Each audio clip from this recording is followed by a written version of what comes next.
Crianças de rua não são uma novidade, elas sempre existiram. Hoje em dia, a sociedade procura ajudar elas. Mas 200 anos atrás na Inglaterra, elas eram tratadas como vermes. Sem pais ou parentes para cuidar deles, os órfãos eram obrigados a sobreviver mendigando ou roubando.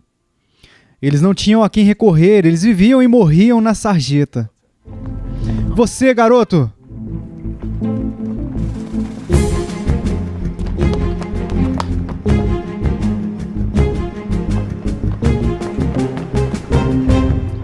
Mas em Bristol, a ajuda estava a caminho de alguém que, como proclamou um jornal de circulação nacional, roubou as ruas cruéis de milhares de vítimas.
O que eu fiz?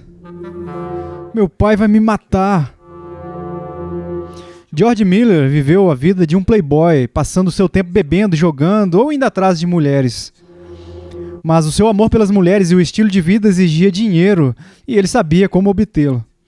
Desde antes dos 10 anos, Miller roubava o dinheiro do seu pai, um cobrador de impostos. Na sua adolescência, já se tornara um especialista, enganando e roubando até mesmo seus melhores amigos.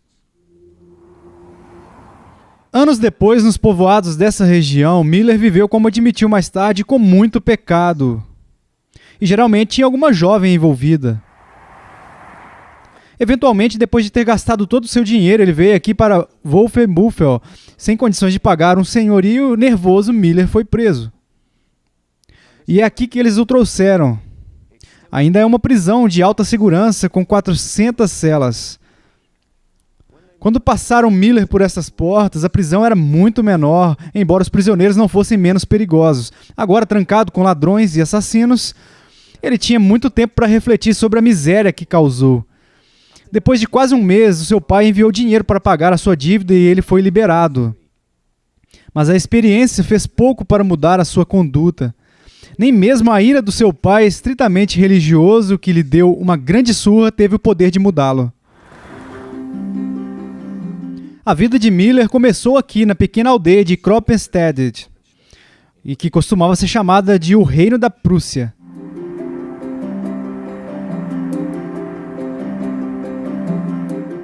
Seu nascimento está registrado no registro da igreja, 27 de setembro de 1805.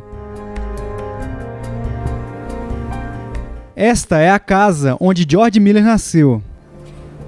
Obviamente, foi tão modernizada que as suas evidências históricas se foram, mas há uma placa que comemora o aniversário de 200 anos do seu nascimento. Então, o que aconteceu com esse malandro playboy para ele ser lembrado assim? E como esse alemão foi parar a centenas de quilômetros de distância aqui em Bristol, Inglaterra, e construir isso, que durante a sua vida abrigou mais de 120 mil órfãos. Agora é a cidade do Bristol College e também para residências privadas elegantes. E mais, como este homem que viveu em relativa pobreza fez tudo isso sem os recursos de captação de recursos e publicidade que nós temos hoje em dia? Ele se recusou a fazer qualquer pedido de dinheiro. E ainda assim recebeu doações que somaram 1,5 milhão de libras. No dinheiro de hoje, isso equivale a 100 milhões de libras. Como ele fez isso? Esta história é a respeito disto.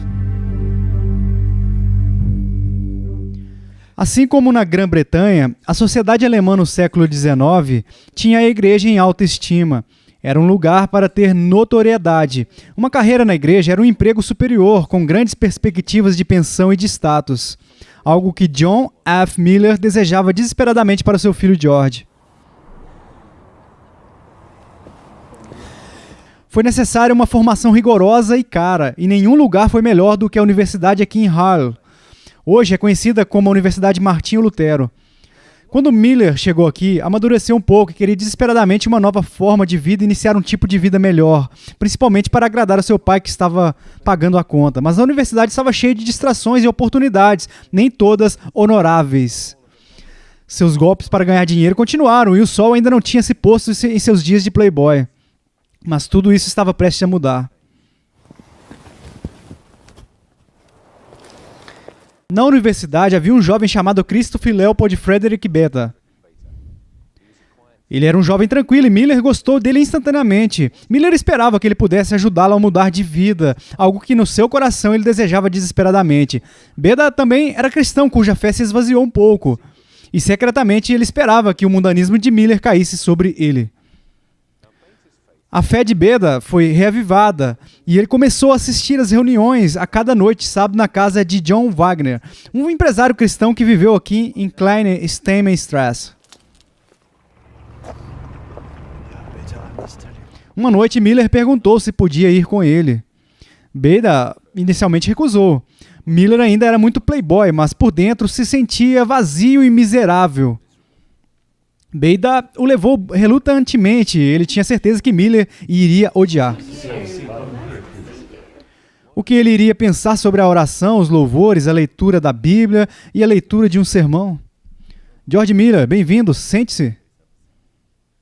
Amigos, temos um convidado no nosso estudo da Bíblia, um amigo de Beda. George Miller é um aluno na Universidade de Halle. E ele está treinando para o ministério, eu creio. Vamos continuar nosso estudo da semana passada. E vamos abrir em 1 João, capítulo 4. Vou ler a partir do versículo 7. E alguém pode continuar do versículo 13. Amados, amemo-nos uns aos outros. O amor é de Deus. E qualquer que ama é nascido de Deus e conhece a Deus. Aquele que não ama não conhece a Deus, porque Deus é amor. Nisto se manifesta o amor de Deus para conosco. Miller adorou o estudo, era completamente diferente da religião legalista, rigorosa e pesada em que ele havia sido criado. Essas pessoas, obviamente, tinham algo que ele nunca tinha experimentado, algo que ele então percebeu que tinha desejado por toda a sua vida. Pela primeira vez, ele estava de fato feliz. Isso é o que eu tenho desejado. Todos os prazeres mundanos são nada comparado a isso aqui. Foi um ponto de virada na vida de Miller. Então ele conheceu pela primeira vez a alegria e o alívio de ser perdoado. E o que realmente significava confiar em Cristo. Foi o início de uma nova vida. E pouco sabia onde iria levá-lo.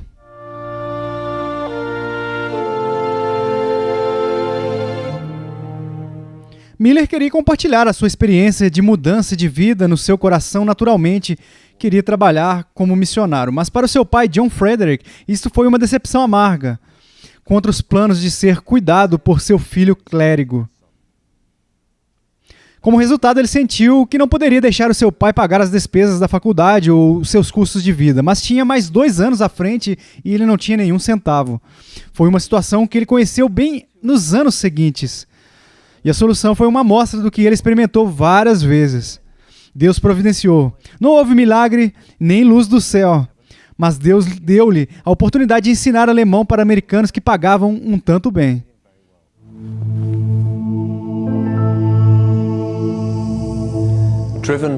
Impulsionado por seu novo zelo, Miller passou todo o seu tempo livre estudando a Bíblia e tendo reuniões nesta sala. O seu tutor, professor Tolok, conseguiu que ele pregasse em várias igrejas locais. E ele logo ganhou alguma reputação. Mas ele também tinha um sonho de um dia se tornar um missionário. Então, quando o professor recomendou ele para a Sociedade Britânica Continental em Bucareste, Ele pensou que o seu sonho estava prestes a se tornar realidade. Mas a guerra eclodiu entre a Turquia e a Rússia no momento em que ele estava de partida, pondo um fim nos seus planos. Porém, não colocou um fim nos planos de Deus para o seu jovem servo. Na verdade, Miller não ficou tão decepcionado, porque há algum tempo em seu coração ele se sentia cada vez mais atraído a trabalhar com os judeus. Assim, quando uma sociedade missionária inglesa o convidou para se juntar a eles e fazer exatamente isso, ele aproveitou a chance pensando que isso era de Deus. Mas havia um problema: o serviço militar nacional. Cada graduando homem tinha que servir pelo menos 1 ano no exército alemão caso estivesse em boas condições físicas. Mas Miller sofreu de problemas de saúde quando ele era jovem e porque ele tinha se recuperado recentemente de uma doença grave, o exército o dispensou. Não foi a única vez que a sua saúde desempenharia um papel importante no desenrolar do plano de Deus. Miller agora estava livre para ir a Londres.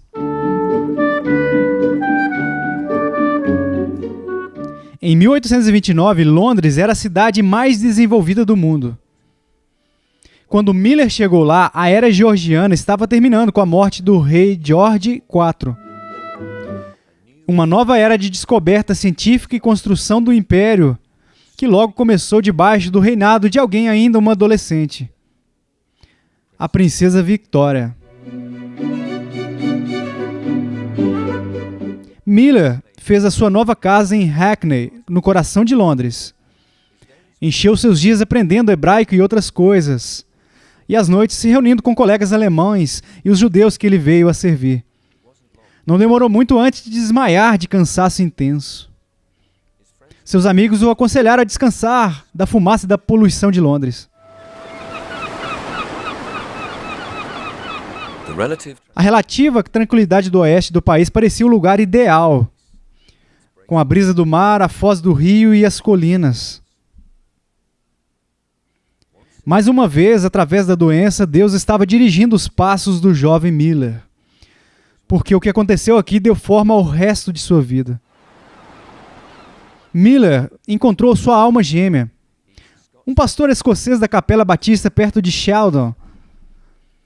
Henry Craig tinha a mesma idade de Miller, 24 anos, e ele também foi convertido ainda sendo um estudante, depois de se formar na Universidade de St. Andrews, na Escócia. Se mudou para o sul de Exeter, a 22 km de distância. Lá ele encontrou alguém cujo entendimento da Bíblia teria um grande impacto sobre como o trabalho missionário era feito no mundo.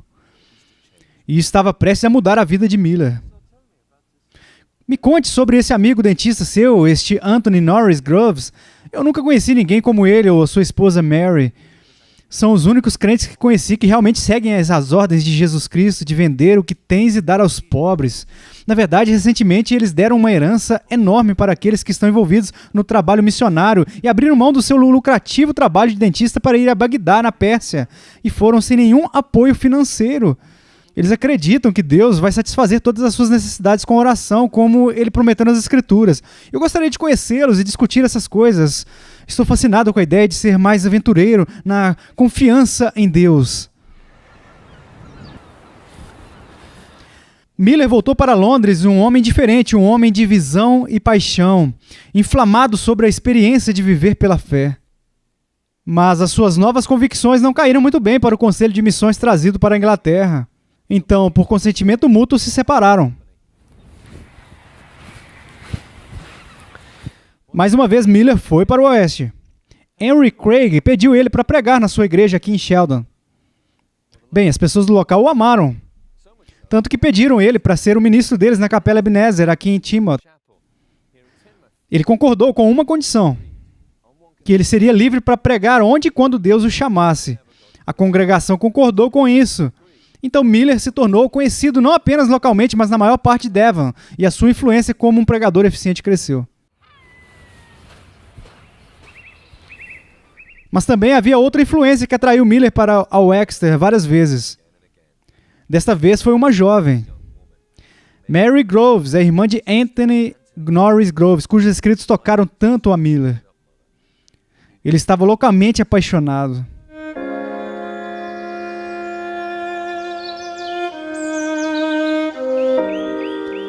Mary era tão devota de Cristo como seu irmão e também compartilhou suas convicções, alguns diriam que ainda mais. Ela era uma jovem talentosa na arte, música e na linguagem. Miller não perdeu tempo em pedi-la em casamento.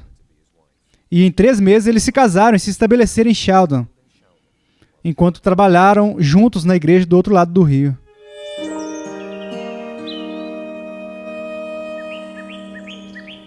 Mas não foi apenas a irmã de Grove que impressionou Miller. Muitas das ideias bíblicas de Grove também mudaram sua maneira de viver. Por exemplo, ele assumiu literalmente o comando de Cristo aos seus discípulos, vender todos os seus bens e dar aos pobres. E para o resto da sua vida conjugal foi isso que George e Mary fizeram. Eles decidiram também que, a partir daquele momento, eles só fariam suas necessidades conhecidas a Deus. Foi uma jogada ousada, alguns diriam temerária, mas como Miller lembrou depois, estes têm sido os meios de ver o terno amor e cuidado do nosso Deus com seus filhos, mesmo nas mínimas coisas, e de uma maneira que nunca antes eu experimentei. Assim o Senhor se revelou mais plenamente a nós como um Deus que ouve as nossas orações. Henry Craig também decidiu tomar a Deus e a sua palavra para si. Ele e Miller tinham muitas histórias sobre a provisão de Deus, que às vezes chegava no último minuto, quando não havia mais nada. Então, George, como é que o bom Deus tem tratado você nestes dias? Como funciona esse viver pela fé para você e Mary?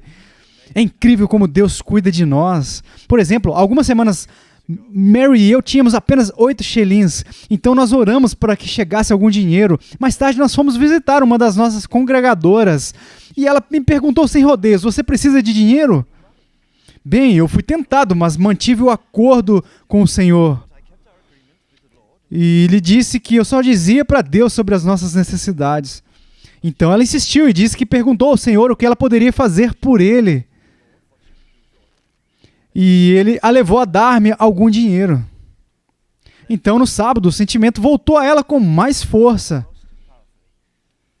Bem, eu fiquei com a minha boca fechada para não influenciá-la. Não foi fácil. Mas quando saímos ela me deu 2.000 libras. E quanto a você? Como você, George, estou descobrindo que Deus é fiel, mas às vezes Ele pode nos deixar esperando até o último minuto. Mas não trocaria esta vida por nada. Só de experimentar a Deus de maneiras tão práticas.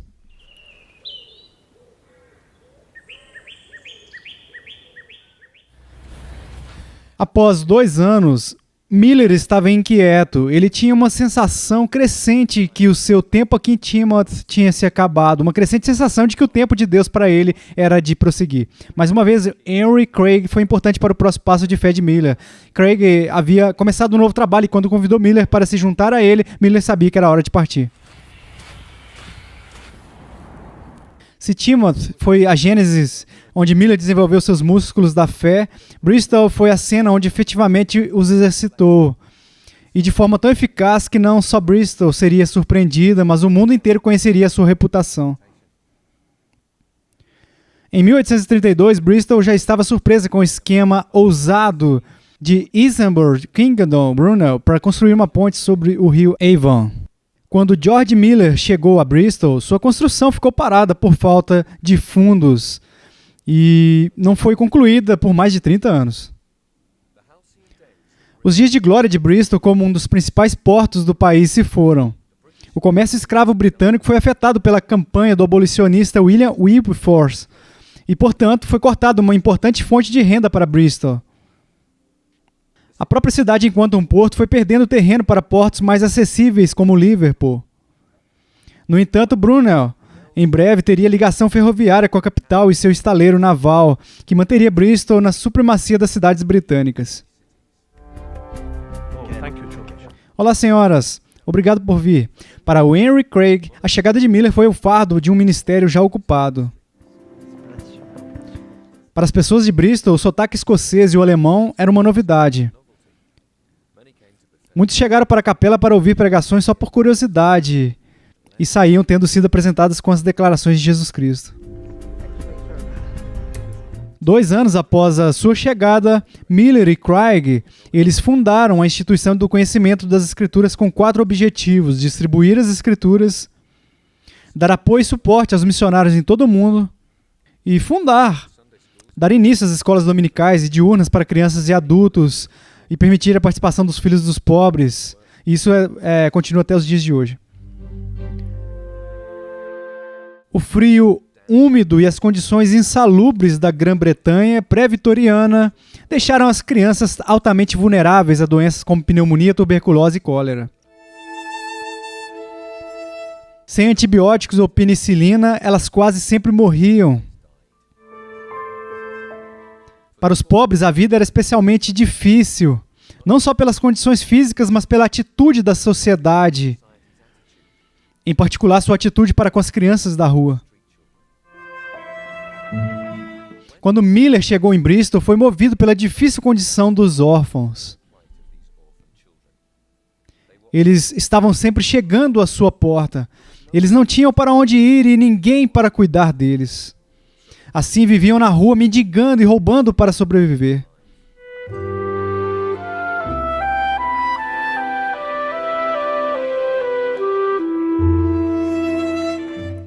Frequentemente, o amparo a eles falhava. Considerados como uma imundície, a resposta do governo era de colocá-los em reformatórios.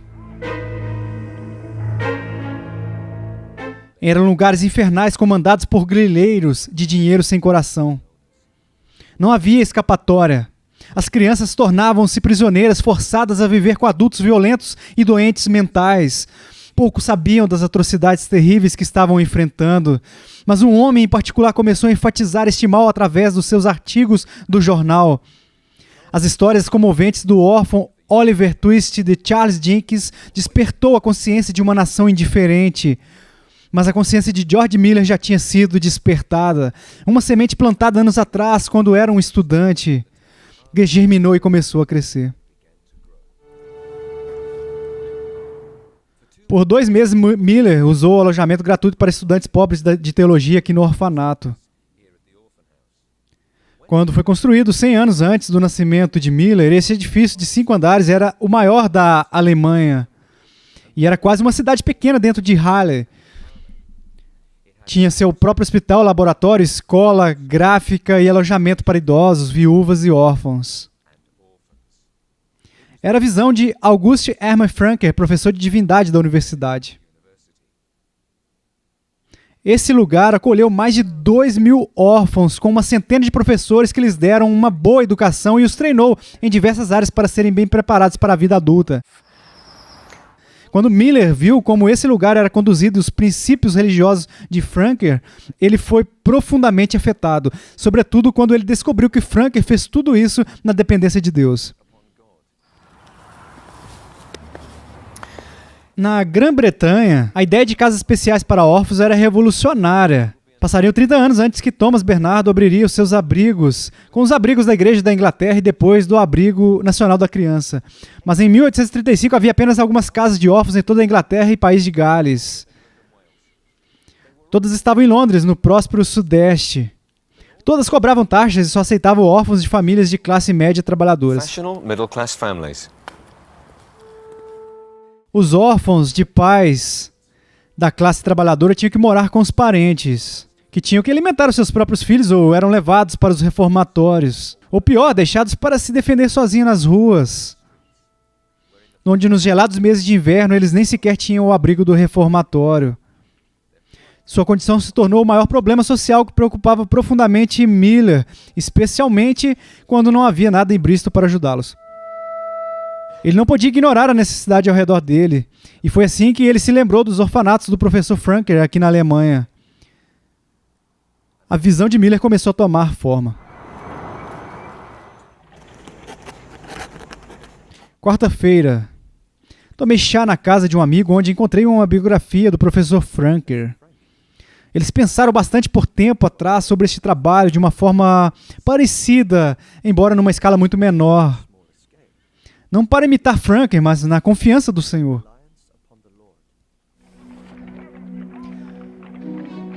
Hoje é muito forte no meu coração não mais pensar em abrir um orfanato, mas para fazer isso de fato. Eu tenho orado muito sobre isso. Dentro de dias, o Senhor respondeu à minha oração e me deu 50.000 libras. Eu só tinha pedido 40. Este tem sido um grande incentivo para mim e me motivou ainda mais para orar por um orfanato.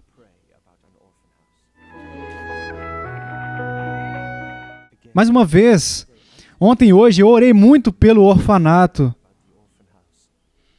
Estou mais convencido de que isto é de Deus e que Ele e sua misericórdia me guiam.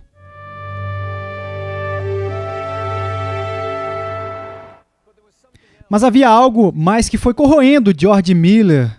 Para muitas pessoas, Deus, se Ele realmente existia, era irrelevante. A vida era dura. As condições de vida eram horríveis, uma deprivação total. Doença e morte estavam sempre por perto. Então os cínicos e os céticos estavam festejando. Onde está este Deus amoroso que os cristãos falam? Será que Ele se importa? E muitos concluíram que, evidentemente, Ele não se importava.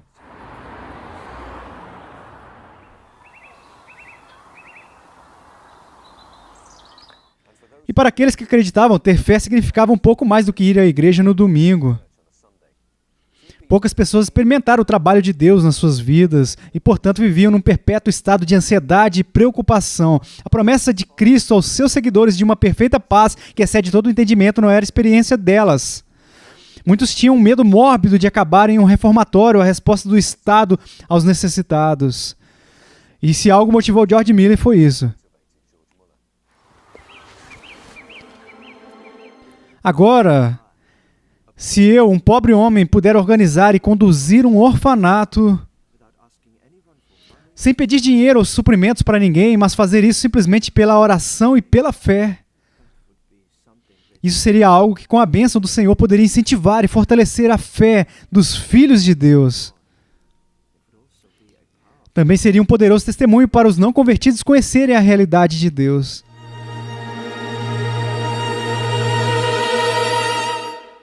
Em poucos dias depois, Miller anunciou sua visão de um lar para crianças entre muitos cristãos de Bristol.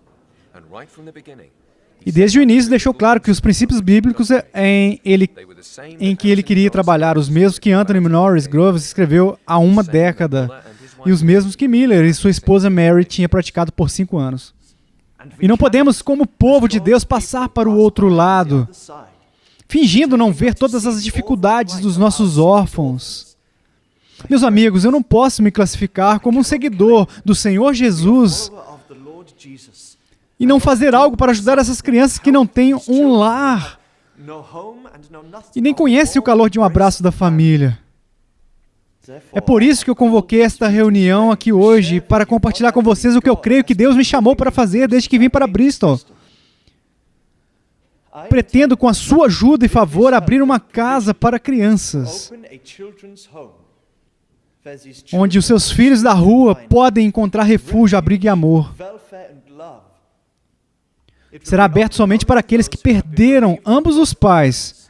Ninguém será afastado por razões de classe ou credo. Receberão uma boa educação, as meninas serão treinadas em serviço doméstico e os meninos serão treinados no comércio. Sob nenhuma circunstância alguém será convidado a pagar ou doar nada aqui. Deus tem nos dado gratuitamente na nossa necessidade de salvação. E nós vamos gratuitamente doar àqueles que estão em necessidade. Claro, precisamos de matronas, professores e todo tipo de assistência. E aqueles que desejam se aplicar devem ser qualificados e ser verdadeiros crentes no Senhor Jesus. Assim, a casa só será estabelecida somente se Deus prover os meios e os trabalhadores adequados para que ela funcione. Não iremos recorrer ao homem para arrecadar fundos ou qualquer provisões. Não vamos fazer nenhuma solicitação, seja por pedidos de orações, sermões ou por literatura. Nós vamos confiar e dependeremos somente de Deus. Quando acreditarmos firmemente que isto é dele, Ele proverá. He will provide. Ao longo de dezembro, se espalhou a notícia sobre o empreendimento de Miller. Muitas pessoas de Deus se moveram para doar dinheiro e itens essenciais. Tudo, desde facas, garfos e pratos, até móveis e roupas de mesa, começaram a chegar. Desde o início, Miller registrou cada item e de cada doação de dinheiro recebido. And every single gift of money received. Logo, as pessoas chegaram à porta dele, oferecendo para trabalhar na nova casa como matronas, tutores e assistentes. Não demorou muito para que as instalações adequadas fossem encontradas aqui na rua Wilson, número 6. O dono alugou o local por um preço baixo. Mas faltava uma coisa: órfãos. Miller tinha esquecido de pedir a Deus que lhe enviasse os órfãos. Ele resolveu isso imediatamente e logo chegou a primeira órfã de Miller. Uma garotinha de 11 anos chamada Charlotte Hill. Sua história, como a de muitas outras, foi trágica. Aconteceu durante os motins da Reforma Infame de 1831, quando um projeto de lei para introduzir o seu voto foi rejeitado pelo governo. Bristol estava em um caos total, e a mãe de Charlotte, por medo dos motins, escondeu todas as economias da família. Mas ficou doente e morreu sem dizer ao marido onde escondeu o dinheiro. De acordo com esta entrada nos escritos de Miller, o marido morreu de suicídio ou de ataque do coração. Miller foi muito discreto ao registrar isso. Mas Charlotte se mudou para cá com seu avô. Era um hotel barato na época, mas ele não conseguia pagar. Foi assim que ela chegou à porta de Miller. Charlotte foi a primeira das 30 meninas que viveram aqui na rua Wilson. 8 meses depois, a uma curta distância, Miller abriu uma segunda casa para meninos e meninas menores. E 7 meses depois, no mesmo ano em que a princesa Vitória tornou-se rainha, Miller abriu uma terceira casa. Esta era para meninos órfãos. Assim, em pouco mais de um ano, Miller tinha 3 casas em funcionamento, cuidando de 90 órfãos que precisavam ser vestidos e alimentados. Não é difícil imaginar o desafio de cuidar de 30 crianças em prédios bastante apertados. E Miller tinha os seus críticos. Mas mesmo assim, era melhor do que a vida nas ruas. Os 2 primeiros anos foram emocionantes. Tudo o que era necessário chegava à porta ou pelo correio. Até tinha os serviços de um médico de graça. Em todos os casos, o suprimento era maior do que a necessidade. A dependência de Miller em Deus para a provisão sem fazer pedidos estava funcionando. Mas esses anos de lua de mel tiveram um fim. Nos próximos 7 anos, Miller estava prestes a viver, em suas palavras, uma dura prova, à medida que a sua fé em Deus era exercitada.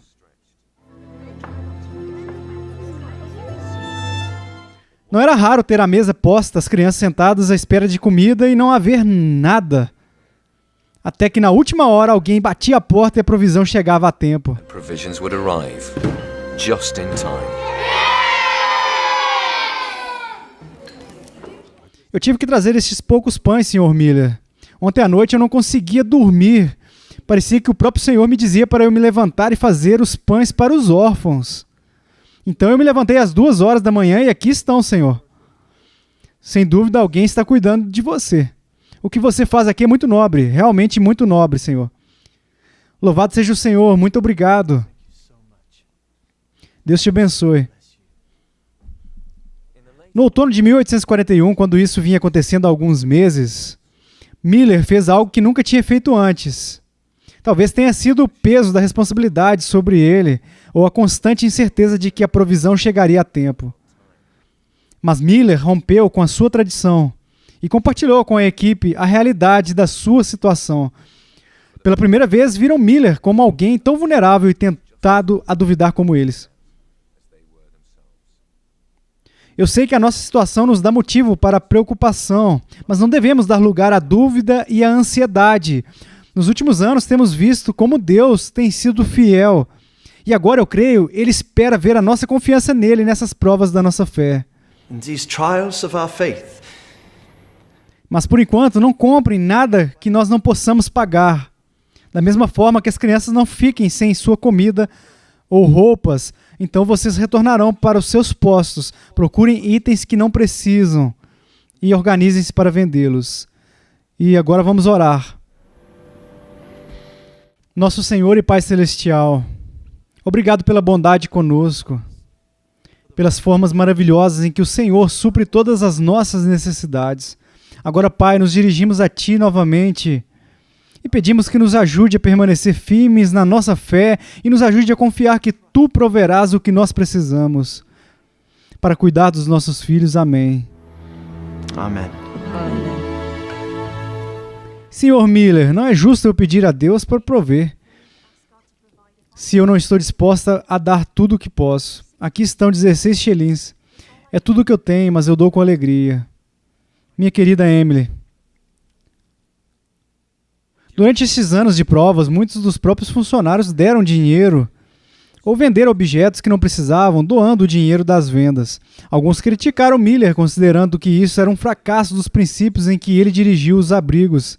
Mas ele manteve que, enquanto havia uma prontidão de doar de seus próprios recursos, não poderia esperar por Deus prover dos dele. Miller nunca foi rico. De fato, em sua vida, ele deu o equivalente a 416 mil libras, que foi doado para suas necessidades pessoais.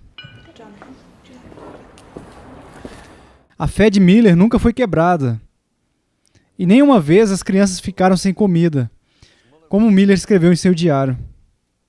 Esses pequenos não sabem nada sobre esta provação, porque as suas mesas estão supridas como quando havia 800 libras no banco. Eles não têm falta de nada. Na verdade, depois de orar por uma direção por 22 dias, Miller abriu a quarta casa na rua Wilson, número 4, apenas para se manter atualizado com o número crescente de órfãos, que tinha crescido para mais de 140. Isso se tornou um problema.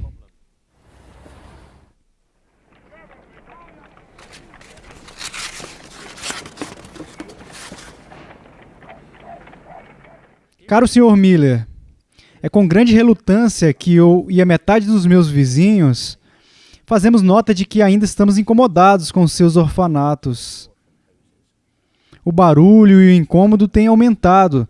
Mais uma vez, os drenos transbordaram pela terceira vez em uma semana, uma vez que entendemos o quão difícil é para o Senhor cuidar de tantas crianças em um lugar tão pequeno. Perguntamos respeitosamente quais medidas o Senhor vai tomar para aliviar a situação.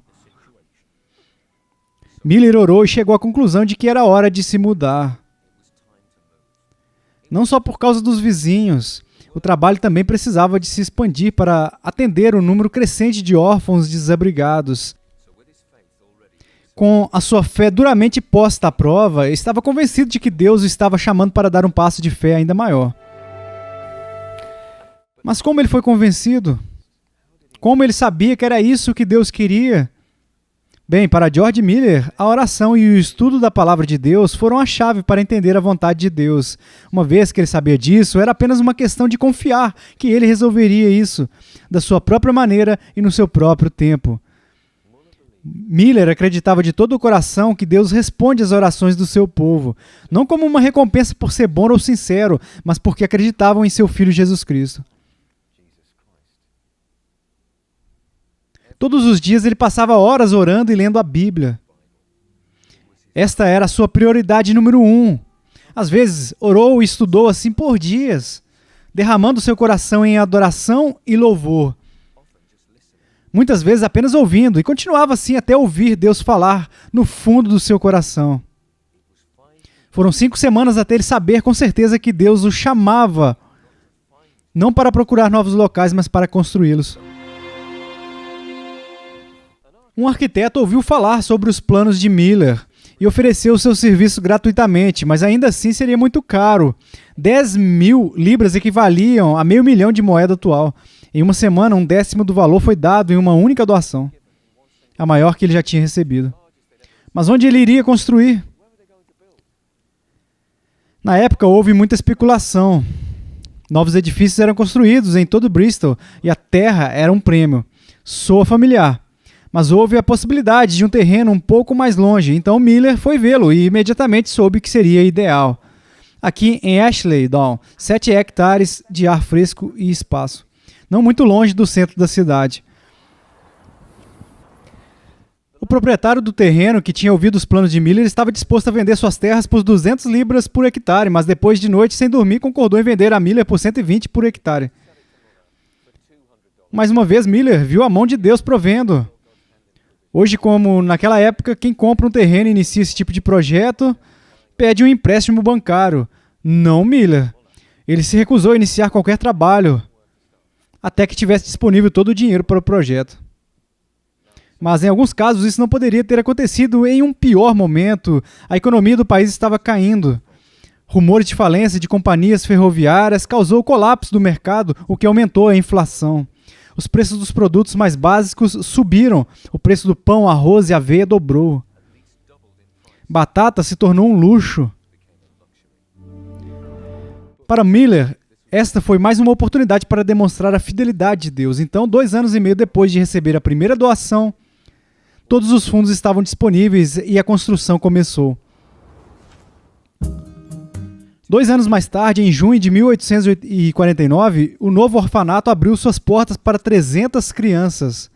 Durante os próximos 21 anos, mais 4 casas foram construídas em Ashley Down, oferecendo abrigo, alimentação, conforto e amor aos mais de 2.000 órfãos. Como era a vida em Ashley Down? A atitude de Miller para as crianças foi revolucionária na época. Além de dar-lhes uma boa educação religiosa, quase sempre com exemplos, ele garantiu que todos tivessem uma boa educação geral. E era frequentemente melhor do que a educação das escolas estaduais. Miller até tinha os seus próprios inspetores para manter esses altos padrões. As crianças também eram treinadas em habilidades básicas. As meninas aprendiam ciências domésticas. Os meninos aprendiam jardinagem, manutenção da casa e até construção. De fato, ele foi criticado por ensinar as crianças acima da sua posição social. As crianças de Miller estavam bem preparadas para a vida adulta de casa no tempo de sair do orfanato e se saíam bem, conseguindo bons empregos. Mas sempre havia rumores e críticas. Um boato chegou aos ouvidos de Dickens. Ele ouviu que as crianças estavam passando fome, então decidiu fazer uma visita surpresa para ver com seus próprios olhos. Quando ele chegou, Miller mandou chamar um assistente e passou-lhe um molho de chaves e pediu que mostrasse ao Sr. Dickens qualquer dos 5 lares que ele quisesse ver. Dickens ficou impressionado, tão impressionado que ele escreveu no jornal. Foi uma publicidade que o dinheiro não pôde comprar. A vida nos abrigos continuou com crises ocasionais, mas a fé de Miller sempre aumentava com os desafios, às vezes com resultados inesperados. Em novembro de 1857, quando o inverno estava se firmando, uma das caldeiras começou a vazar. Isso é sério, sem ela, a casa número 1 seria deixada no frio e na miséria. As crianças seriam expostas ao risco de adoecer. Havia apenas uma solução: consertar o vazamento. Mas havia um problema: a caldeira já tinha sido consertada antes. Seria um grande trabalho desfazer todo o trabalho, encontrar o vazamento, repará-lo e colocar tudo de volta. Iria levar dias, entretanto o tempo piorou graças a um forte vento norte. Então Miller orou por 2 coisas. Primeiro, que a direção do vento mudasse. E segundo, que os construtores trabalhassem duro e rápido. No mesmo dia em que a caldeira foi desligada, o vento mudou de direção. Então os construtores decidiram trabalhar durante a noite. Assim terminaram em 30 horas. Em todo esse tempo bateu um vento sul, tornando desnecessário acender o fogo. Infelizmente, em 1870, Mary morreu logo depois que o último orfanato foi aberto. Todo mundo ficou devastado. As crianças e os funcionários sentiam muita falta dela, mas para Miller foi particularmente difícil. O amor um pelo outro havia se aprofundado ao longo dos anos. Ao ler seus diários, não há nenhuma palavra de queixa contra Deus, ou sinal de amargura ou autopiedade. Ele aceitou a morte dela como a vontade de Deus e sabia que um dia iria vê-la novamente no paraíso. Nessa época, a casa de Miller estava bem estabelecida e funcionando sem problemas, com milhares de órfãos sendo cuidados. Agora ele tinha uma mão direita, James Wright. Com sabedoria e visão, Miller estava treinando-o para ser o seu sucessor. Quando sua filha de meia-idade, Lydia, ficou noiva de James, Miller foi incentivado a se casar de novo. Então, no último dia de novembro de 1871, Susanna Grace Sanger se tornou sua segunda esposa. Ela foi governanta por um tempo e era 16 anos mais jovem. Susanna foi um grande incentivo para Miller. Ela logo percebeu que o seu novo marido, com todos os seus anos de experiência, tinha uma mensagem que merecia um público maior. Era a mensagem de que nós podemos confiar na Bíblia e que os cristãos em todos os lugares poderiam ser motivados a praticar o que ela ensina. Era uma mensagem que tinha que ser compartilhada, não só com os crentes de Bristol, mas com crentes de todo o mundo.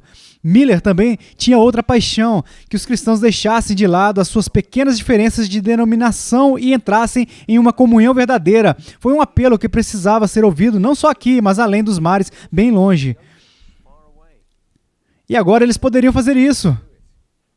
Com James Wright conduzindo os orfanatos, Susana começou a organizar palestras internacionais para seu marido de 70 anos.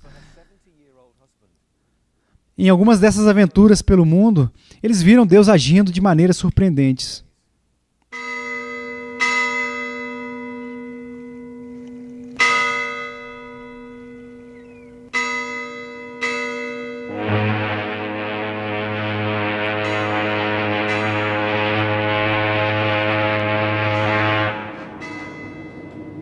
Capitão, eu tenho que estar em Quebec no sábado à tarde. Eu tenho uma palestra essa tarde. Você acha que chegaremos a tempo? Agora é impossível, Sr. Miller. Não há sinal de que esta névoa acabará até lá. Em 52 anos, nunca faltei a um compromisso de uma palestra. Devemos orar, talvez ir para a cabine. Sim, mas você tem ideia de como essa névoa é espessa? Não estou olhando para o nevoeiro, Sr. Capitão, mas para Deus, que controla todas as circunstâncias.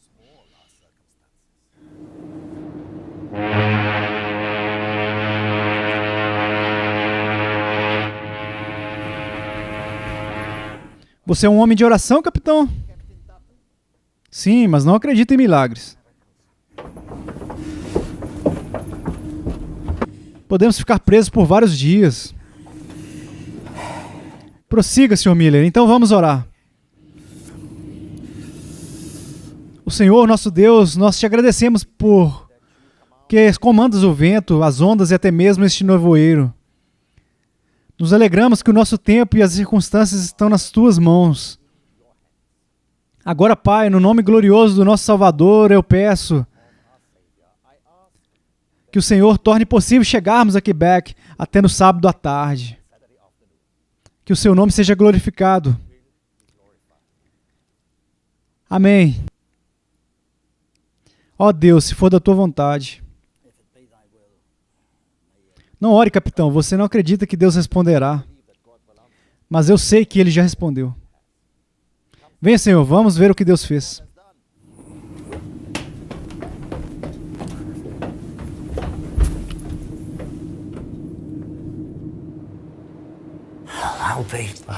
Eu conheço o meu senhor por 52 anos, capitão, e não houve um único dia em que o rei não tenha me concedido uma audiência. Chegaremos hoje à noite. Miller chegou a Quebec a tempo e começou as suas palestras pelo Canadá e Estados Unidos. Miller podia ter as suas audiências diárias com o rei, mas nessa viagem também teria uma audiência com o presidente Rutherford Hayes. Miller e Susana se reuniram com o presidente e descreveram o trabalho de Bristol antes da turnê pela Casa Branca, guiados pela própria primeira-dama. Onde quer que ele e Susana iam na América, falavam em teatros, estádios, auditórios e igrejas cheios de gente. As pessoas estavam com fome de ouvir como os dois tinham uma fé que funcionasse. E Miller os encorajou a voltar para sua Bíblia e acreditar naquilo que ela diz. Não foi até Miller ter 87 anos que ele e Susana pararam de viajar. Em 17 anos viajaram 200 mil milhas, 321 mil quilômetros. Experimentaram temperaturas de frio intenso, calor sufocante. Fizeram viagens exaustivas de trem que às vezes duravam uma semana e fizeram viagens marítimas aterrorizantes com tufões furiosos. No entanto, a fé de Miller manteve-se forte. E com a ajuda de Deus levou sua mensagem a 43 países em todo o mundo. 2 anos depois de chegar em casa, Susana morreu. Ela tinha 73 anos, foi um ataque cardíaco. Sua filha Lydia, aos 58 anos, tinha morrido anos antes, quando ele estava na Índia. Ela teve bronquite. Então agora George Miller estava solitário de novo, mas não sozinho. Seu Senhor era o seu companheiro e lhe deu a força para aceitar as suas perdas. Ele também lhe deu força para continuar pregando. E seus sermões eram ainda mais tocados por Deus. Meu texto é Lamentações 3, 22 a 23. A misericórdia do Senhor nunca cessa. Suas misericórdias nunca chegam ao fim. Novas são cada manhã, grande é a tua fidelidade.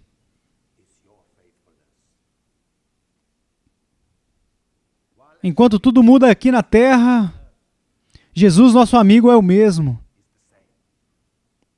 O mesmo ontem, hoje e para sempre. O que ele era há milhões de anos, ele é agora. O que ele era quando andou na Galiléia, Judéia e Samaria, ele é agora. He is now. His heart, Seu coração cheio de piedade, ternura e compaixão. tenderness of compassion. Eu digo a todos, você pode ser o mais velho, o maior dos pecadores.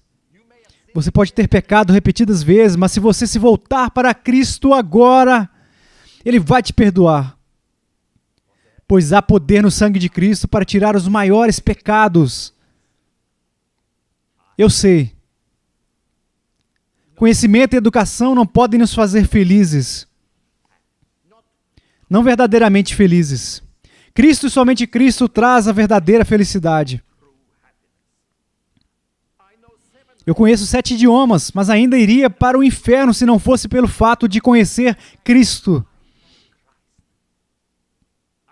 Eu não posso descrever a alegria e a paz que vem de ser um discípulo do Senhor Jesus. Eu sou um velho feliz, sim, eu realmente sou um velho feliz. Eu olho ao redor e digo, Senhor Jesus, eu não estou sozinho, pois o Senhor está comigo. Eu enterrei minhas esposas e os meus filhos, mas o Senhor ainda está comigo. Eu não me sinto mais sozinho ou abandonado. Porque eu tenho o Senhor com o seu sorriso, que é melhor do que a própria vida. And that is better than life itself.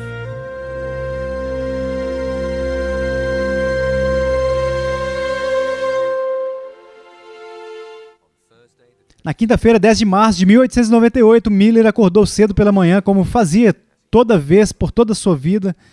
Ele tinha que preparar o sermão de domingo, e este nunca foi pregado. Em um breve momento, ele se foi para estar com o seu Deus.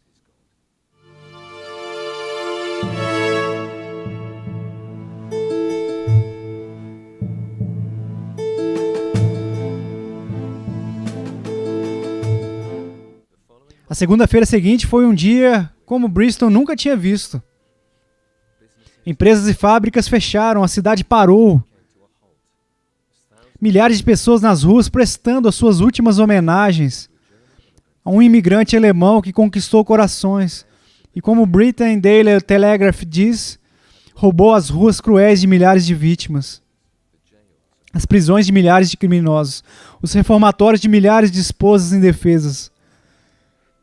The Bristol Times disse que ele foi levantado com a finalidade de demonstrar que a idade dos milagres não passou e para repreender as tendências céticas do tempo.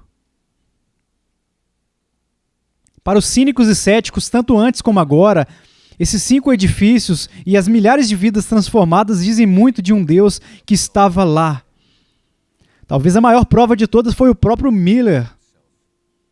O vigarista, o trapaceiro, o playboy egocêntrico que roubava dos seus melhores amigos e que acabou levantando 100 milhões de libras em dinheiro de hoje em dia, simplesmente pela oração e pela fé, naquele que mudou sua própria vida.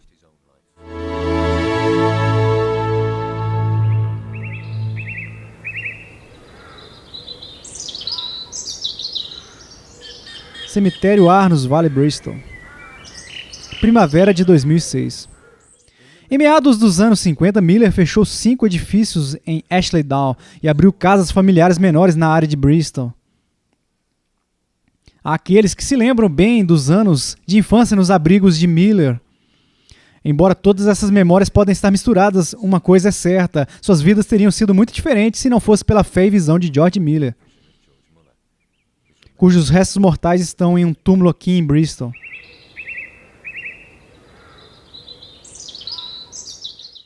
Sua alma partiu há muito tempo, mas a sua mensagem permanece. Deus é real e podemos confiar nele. Agora, se eu, um pobre homem, puder organizar e conduzir um orfanato, sem pedir dinheiro ou suprimentos para ninguém, mas fazer isso simplesmente pela oração e pela fé, isso seria algo que, com a bênção do Senhor, poderia incentivar e fortalecer a fé dos filhos de Deus. Também seria um poderoso testemunho para os não convertidos conhecerem a realidade de Deus.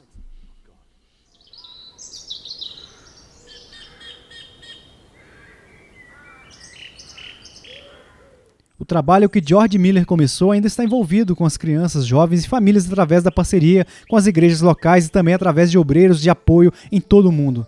Através da instituição de conhecimento das Escrituras. Agora também trabalha com idosos e ainda se baseia na oração, na fé e na confiança em Deus pela sua provisão.